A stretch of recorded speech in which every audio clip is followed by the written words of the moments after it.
In this next video in my natural theology series, I'd like to have a look at two ideas that inevitably show up when discussing natural theology, namely scientism and naturalism. Because scientism is often used as a pejorative, few will actively endorse quote-unquote scientism, but the term refers to a real and quite well-defined thesis. On the other hand, naturalism is quite poorly defined and will vary depending on which philosopher or tradition you're reading. As far as I can tell, in many cases it represents a sort of temperament, vague feeling, or personal preference, none of which would be susceptible to attack or defense by philosophical argumentation. That is, it's often a sort of philosophical flubber. My goal in this video is not to go through each variant of naturalism and criticize them one by one, which would be as laborious as going through all the variants of liberalism and attacking them all one by one. My goal, rather, is to try to critique common naturalistic themes as they relate to natural theology, especially in how these serve to buttress atheism and serve as a secure launchpad for anti-theological and anti-theist polemics, or so they think. Let's start with scientism, which is the thesis that the only true knowledge is that gained through the empirical sciences. Someone might try to defend this thesis in the following way. Now, it would initially seem that such a thesis is true. Since the 1600s or so, science has proliferated quite impressively, and there has been much good work in this area. It is the empirical sciences that have given us the very computer I'm using, the internet, the telephone, television, put satellites into space, has put man on the moon, etc. Although it doesn't claim to have certain knowledge, as a mathematician might claim to have, it has disciplines such as physics, chemistry, biology, which continually seek to learn more about nature and build on what has been done before, and is therefore truly a progressive endeavor. On the other hand, those fields outside the empirical sciences, say literature, music, philosophy, theology, they all might produce interesting things in their own right, but they never produce knowledge. All they do is spin their wheels, coming up with different ideas, and never being able to agree on what they know. There hasn't really been any progress in these fields either, just different ways of talking about things. Have we really answered questions like, does God exist? What is the good life? Or how do I know things? Any better than Plato did? I cannot see the answers to these questions, but I can see all this technology around me, and it seems that the empirical sciences are the best means to gain knowledge about nature. Let me put it like this. The empirical sciences are the best way to gain knowledge, and no other field or method has had as much success as the empirical sciences. Therefore, the only reliable knowledge is that which is gained through the empirical sciences. Also, fields such as theology, philosophical, natural theology, philosophy in the broadest sense, are not empirical sciences, and therefore, fields such as theology, philosophical and natural theology, and philosophy cannot produce reliable knowledge. Now, what should we make of such an argument? First, let us note that the main argument is simply formally invalid, and that even if premise 1 were true, conclusion 1 just doesn't follow. But this can be easily repaired by having premise 2 be something like, if something has had the most relative success at gaining knowledge, then it must be the only way through which knowledge is obtained. It would seem now that the argument is at least formally valid, and that if premises 1 and 2 were true, then yes, conclusion 1 would be true. However, premise 2 is not at all obvious. How does the scientismist claim to be able to establish such a proposition? It's certainly conceivable that even if something is extremely successful, that it is only studying a proper subset of reality, and the parts it misses out on have methods to obtain knowledge about them that's not simply more empirical science. I would argue that the empirical sciences, as they are typically conceived, do not produce knowledge about what is good scientific practice, not because they're defective in some way, but just aren't concerned with such things. Such knowledge would be obtained through philosophy of science or ethics. Furthermore, the empirical sciences, even granting their success, do not study mathematical objects, and we have methods of obtaining knowledge about mathematical objects, such as abstract reasoning and mathematical proof, which are not scientific experiments or quote-unquote observations. The very ontological status of mathematical objects isn't something that the empirical sciences could adjudicate. That has to be taken on as an assumption, and so if we do have knowledge about their ontological status, and I think we do, that knowledge has to be beyond the scope of what the empirical sciences produce. Again, that's not a defect in the empirical sciences, it's just a domain of inquiry that it's not concerned with. A self-imposed methodological limitation in order to focus the attention on gaining knowledge about a certain part of reality. This is perfectly fine. It just shouldn't be bloated into a claim about how all knowledge is obtained. Another thing I should mention about premise 2 is that the reason something could be very successful is that it's selecting only a very small aspect of reality to study, such as the easily quantifiable or abstractable, and building much knowledge and technological success off that. But its success would not imply that such a method is the only method of gaining knowledge, just that it's very good at doing the specialized task that it does, namely gaining knowledge about the quantitative aspects of reality. But we have excellent reason to think that reality isn't totally quantitative, because we experience qualitative stuff like colors, odors, and sounds all the time in our daily experience. Therefore, techniques which only focus on the quantitative wouldn't be expected to provide knowledge about non-quantitative parts of reality, and to gain knowledge of those aspects even if they had a great degree of material success. Other methods would be needed to gain knowledge about them, for example, direct experience. Moving now to premise 1, if I were arguing purely from historical output, mathematics, not empirical science, would be a better candidate for producing the most knowledge and having the most success, because it produces certain knowledge, not mere hypotheses like in the empirical sciences, which only have a probabilistic standing. It would therefore seem that neither premise of this argument is true, and the argument is no good.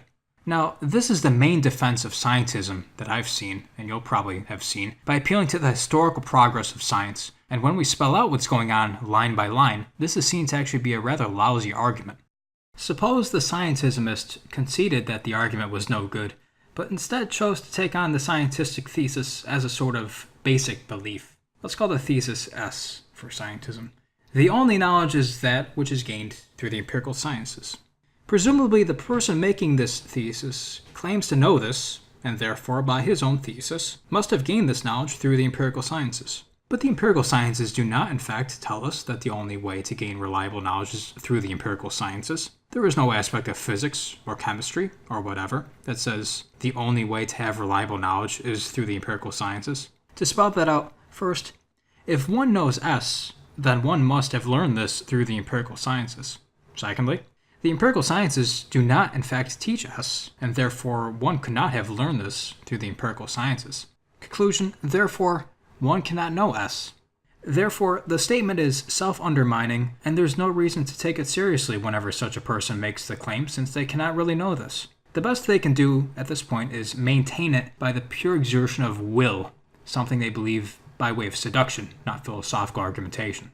Besides that, we have excellent reason to say that this thesis is false, but besides being self-undermining. We have extremely reliable knowledge from fields like mathematics, which, as a reminder, are needed in actual scientific practice, and we have facts about daily experience, such as who the President of the United States is, which aren't gained through empirical sciences, but are still reliable knowledge, and are oftentimes more reliable than anything that the empirical sciences produce, especially if we turn to fields like biology or psychology. First, if S were true, then mathematics and daily experience could not produce reliable knowledge. Secondly, but mathematics and daily experience do, in fact, produce reliable knowledge. Therefore, S is false. What the scientismist wants to do is say that the empirical sciences represent a self-contained domain of inquiry, and the only one that truly generates knowledge at the exclusion of fields like philosophy, theology, and so on. Some naturalists want to think of philosophy as continuous with the sciences, but that's another story. But there are serious problems with the notion that the empirical sciences are a self-contained field of study. One thing the empirical sciences cannot do is say why they represent a rational inquiry, or that they represent a rational inquiry. If they could, this would be question-begging, since their rationality, which is the thing to be proved, would first have to be assumed to demonstrate this. The empirical sciences also import numerous concepts like existence, cause, physical object, change, nature, which require an extra scientific vantage point to establish, such as from metaphysics or philosophy of nature. Also, the empirical sciences cannot adjudicate certain questions as to whether realism is true when it comes to the objects posited by their theories, or whether instrumentalism is true, or whatever. That is the terrain of philosophy of science, not empirical science. In my opinion, even the practitioner of scientism and even the naturalists have to assume some degree of scientific realism if they want to go around making their claims, and the realist position has to be established at the level of philosophy of science, not empirical science.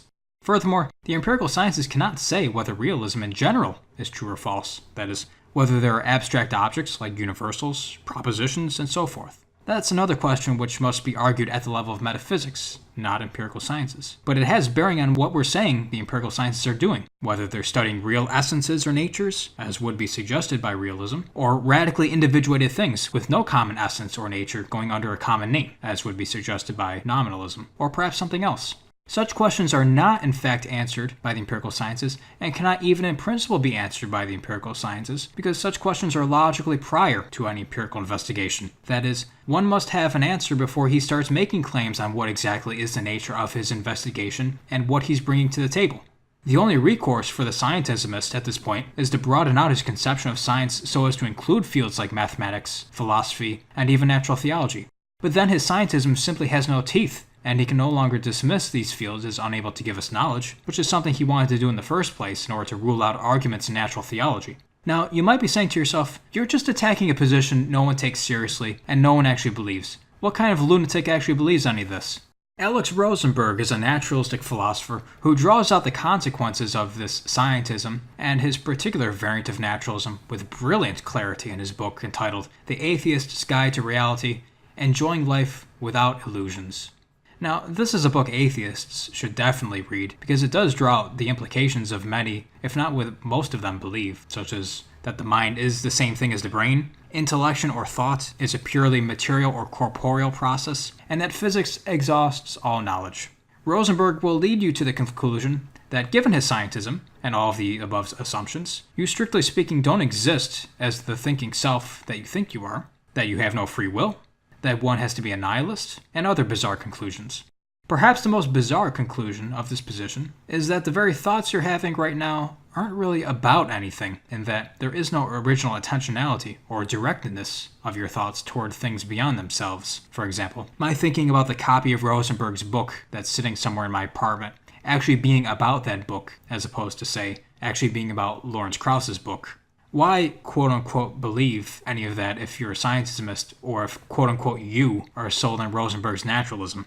Well, according to Rosenberg, neuroscience doesn't tell us there are any such things as thoughts being about other things. All it tells us is the states of neurons, such as their firing patterns, and the behavior of neural circuits. But nowhere here will you find something like the aboutness of a thought. And so because of Rosenberg's scientism, there's no reason to think such a thing exists. Furthermore, in order for a thought to be about something beyond itself, because for him the mind is just the brain, a wet chunk of matter would have to be about another chunk of matter. And such a thing makes absolutely no sense. For Rosenberg, it's like saying a sugar cube as it dissolves in water could have original intentionality and have thoughts which are directed beyond itself. And because there is no original intentionality in thoughts, there's no derived intentionality like that present in natural language when you read the sentences in a book. That is, that the sentences are actually about things beyond themselves and not just meaningless patterns of ink on paper. That right there means that if Rosenberg is right, then his book isn't really about anything. The very ink splotches in this book aren't really about anything.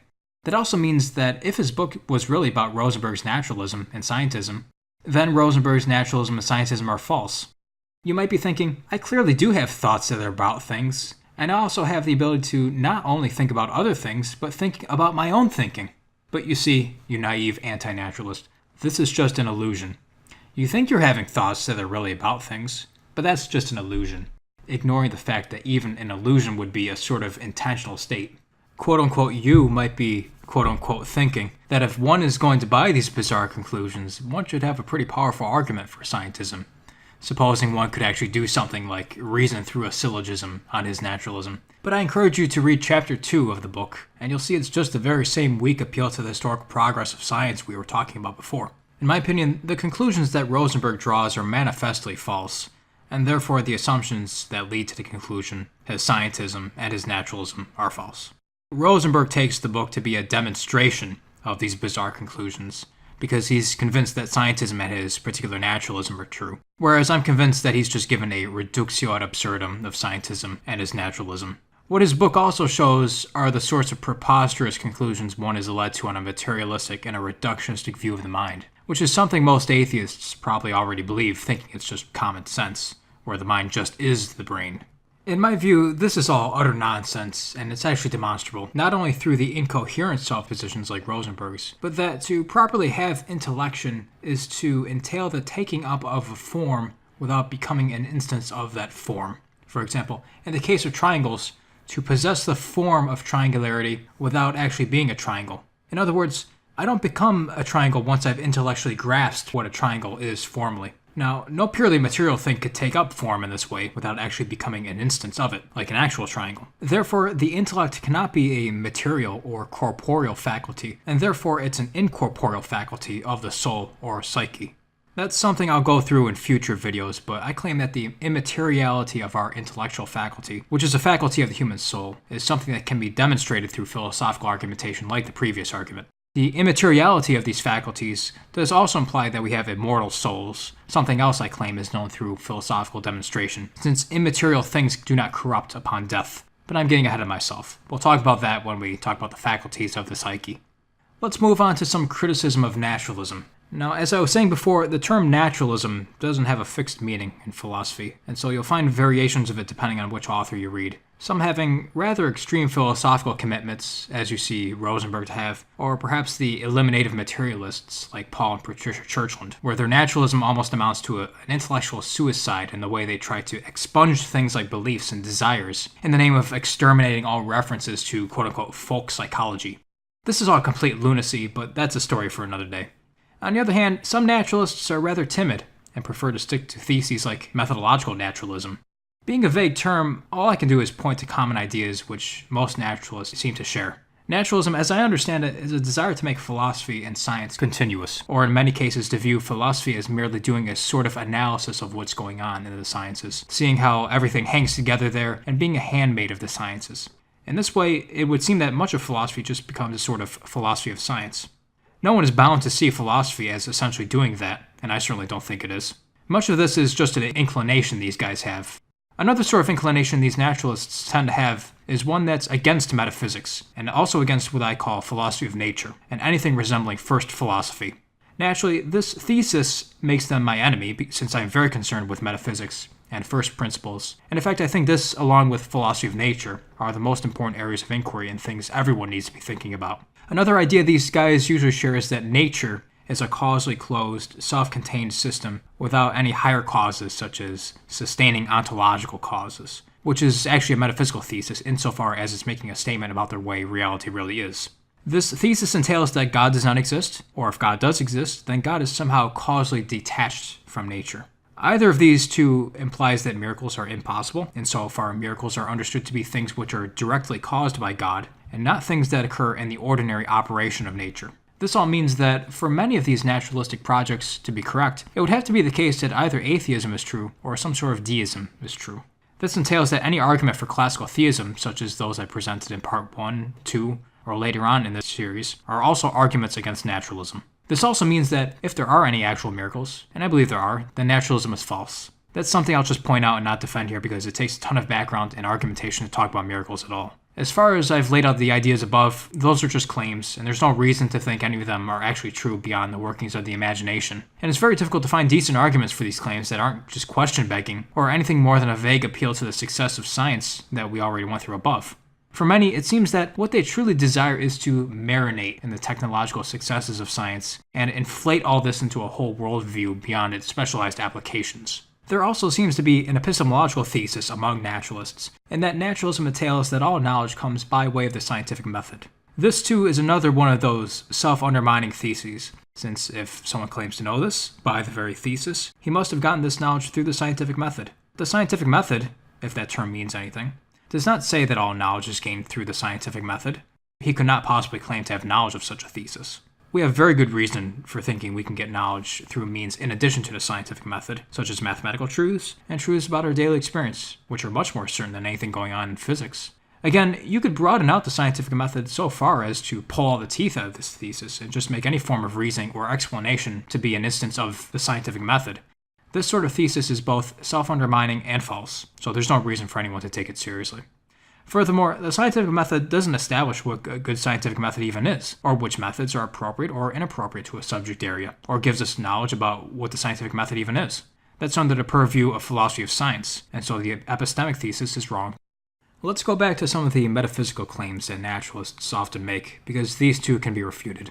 Recall above I said that naturalists will often say that all that exists is nature, that is, the whole collection of natural things, and it's a self-contained and causally closed system. Now, this is a claim about the whole of reality, and we must now ask the naturalist how in the world he knows this. To actually know this would entail having surveyed all of reality, and saying, indeed, this is now causally closed. But to verify such a claim would actually require having a metaphysical vantage which is not permitted under naturalism, a God's eye view, if you will, since one is locked into the closed space-time system of natural things by the very assumption of naturalism. So if anyone could ever confirm metaphysical naturalism, or claim to know it, then he would paradoxically be disproving naturalism right there. That also means that if it's true, then no one could ever know that it's true, and so it must be maintained only as a rather bizarre fantasy. Another ever so slight defect in naturalism is that it cannot actually account for the very existence of nature itself. since existence as such is logically prior to any particular natural or physical existence. Under naturalism's own terms, why anything, much less nature itself, should exist is an utter mystery. The best a naturalist can do is request that we not ask that question, or he can arbitrarily impose a stipulation and say that such a question cannot be asked. But the question of why nature exists at all, even for a moment, is a perfectly comprehensible question, and reason demands an answer to it. Either it has an answer or it does not. If it does, then whatever the answer may be, it cannot be one more item within a natural order. And nature cannot itself be subsistent being, reminiscent of pantheism, since subsistent being cannot be a composite being. Subsistent being, as we saw last video, must be absolutely simple, and cannot admit of any metaphysical composition whatsoever. And obviously, nature itself isn't absolutely simple being, it's a composite, which only exists inasmuch as it is a composite of natural items. If the question does not have an answer in principle, then we're left with a rather absurd picture of reality where nature just exists for no reason whatsoever. It's difficult to see how a nature ultimately grounded in unintelligibility and absurdity could give us any confidence that we're cognitively grasping reality at all, even in the special case where the naturalist tries to expound a naturalistic thesis by making a claim about all of reality. This is above and beyond the fact that such an absurd claim from the naturalist is quite repugnant to reason and cannot really be maintained by a thinking man. To intellectually buttress atheism in the way he desires requires committing intellectual suicide, or perhaps petitioning us to not ask those dangerous questions. In my opinion, the metaphysical claims of naturalism are utterly absurd, can be refuted, and cannot be anything other than pure imagination, a fantasy which is kept alive by pure exertion of the will. Naturalists often complain that theists believe in, quote, spooky things, but the naturalist asks us to believe in a reality of pure spook, in which the existence of any conditioned being at all is an utter mystery. And not a mystery in the sense that there's an answer, but we just don't have the capacity to know about it, but that there's no answer in principle. The naturalist lampoons the theist for this or that supposed spook, but the naturalist turns all of nature into one big spook. On the topic of naturalism, the idea of nature I find to be a rather fascinating issue because oftentimes naturalists do not have a clear idea of what exactly counts as a natural thing. One might say that natural things are just the physical things, but this is a worthless definition and merely translates Latin into Greek, that is, natura into physis, and sometimes the reverse translation is seen where physis is defined in terms of natura, and this is equally worthless. And to say that natural things are just what physics studies gets us no further into interrogating what a natural thing is, since physics just is the study of physical and natural things. One may attempt to say what it means to be natural or physical by pointing out examples, such as human beings, dogs, electrons, carbon atoms, electric fields, and so on, but it is not clear what they all have in common, in virtue of which we term them natural or physical things. There clearly must be some aspect they all share as natural things because we recognize them to be such, and it's clearly not so much that they have mass or even extension, since we can easily think of counterexamples to these. This is a rather complicated topic and requires talk of philosophy of nature, but I would suggest that something very important is revealed when we use the locution, it is in the nature of something to do such and such, and that things have distinctive activities, and a nature is going to be tied into these distinctive activities. We might say that a nature is something intrinsic to that thing, which is a principle of the distinctive activities of that thing, an intrinsic principle of a thing's distinctive activities, especially if it undergoes certain kinds of changes and not other kinds of change. Something very interesting to note is that it's possible for more than one thing to have a common nature, such as more than one nitrogen atom having a common nature, or intrinsic principle of its activities, such as its oxidation states, its electronegativity, atomic radius, and so on. To take a larger case, more than one human may certainly have a common nature, in that for both, although there are many nitrogen atoms in human beings, there is a singular range of distinctive nitrogen activities or human activities each example has. In this pair, they are the same in one respect, but many in another respect.